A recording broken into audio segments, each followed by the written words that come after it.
Hi everyone. Happy New Year. Happy 2018. It feels good already. Okay, so I know I've been gone a while. Just needed to take a breath of air and just relax after the busy holiday season. I feel so just ready to go, refreshed. Excuse me. And I'm getting over a cold. So, what am I here to do? I'm here to do an energy update for January and February. But before I start, a quick announcement.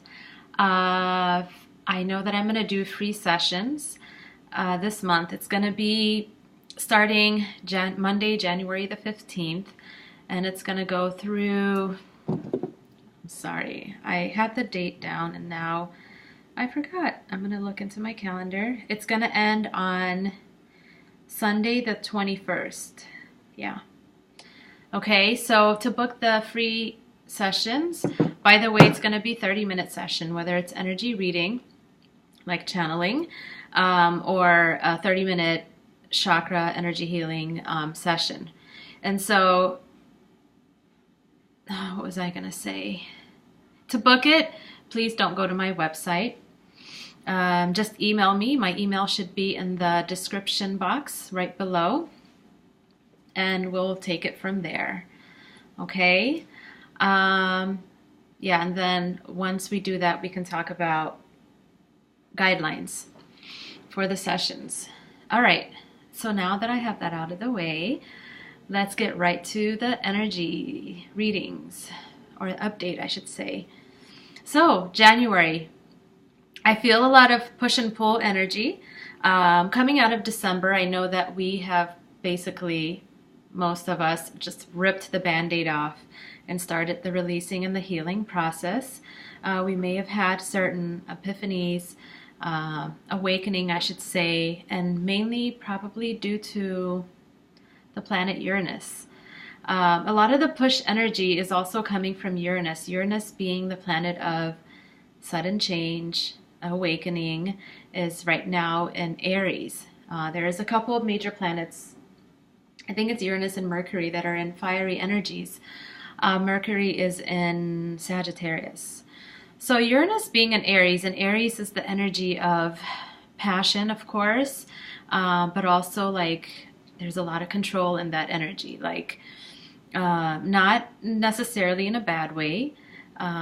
It's all in how you view it or how you use it. But Aries tends to be like controlled in their actions and their emotions.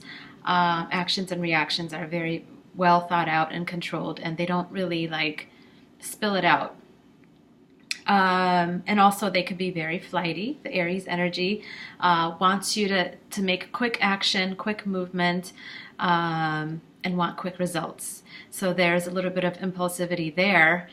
That's the push energy that I feel in January. Like you have awakened in December and started the healing process, but now you're rushing to make a move. And the pull energy is going to come from Capricorn. We are in Capricorn for most of the month, at least half of the month. Yeah, most of the month. And that energy, Capricorn is ruled by Saturn, and Saturn is, I call it the planet of delays. It slows you down. Saturn is our teacher, the karmatic teacher, if that makes sense to you. And so there is a dichotomy in energies where you want to hurry up and make a move, but then there's another energy that's pulling you and telling you, wait, there's more to this. You don't have the full picture just yet. You do have some of it. And so take your time, that kind of an energy. And then Mercury, the planet of the intellect, communication, it has just, to me, like an airy quality to it. Mental processes, that's Mercury. That is in Sagittarius, which is actually, to me, it's good because Sagittarius is ruled by Jupiter, and that is a planet of expansion, optimism as well. So that could be where you're getting like a lot of the push energy, like, hey, this is good, go for it, go forward. but you may want to just slow down and take your time, and because I feel like these decisions and moves that we're making are leading up to something really important, and I feel that important event taking place in April after spring equinox. Okay, so back into January, a lot of push and pull, but I think it's oh yeah, and then there's a full moon in Leo. I think on the last date, the 31st or the 30th of January. A lot of fire energy. So this full moon in Leo is going to be similar energy to what we had in August when we had the eclipse season. And so this is all about the heart's desire going forward. I think by the end of the month, you would have reviewed and contemplated on what you want to make moves on. There may be some sudden changes. What you thought you knew will probably be clear to you by the end of January. For some of you, it all depends on how you cultivate and use these energies that are available to you. Okay, so this may or may not resonate with all of you, but this is the general energy. As I meditate, this is what I pick up. I meditate on the collective unconscious and get messages from there. Okay, so that is January. Let me see if there's anything else I left out from January. Yeah, no, that's it. So moving on into February, we're going to be in the Aquarian energy, right? So the Aquarian energy, although it's all about the intellect, they are the most intellectual zodiac people. Is that a word? Is that a thing?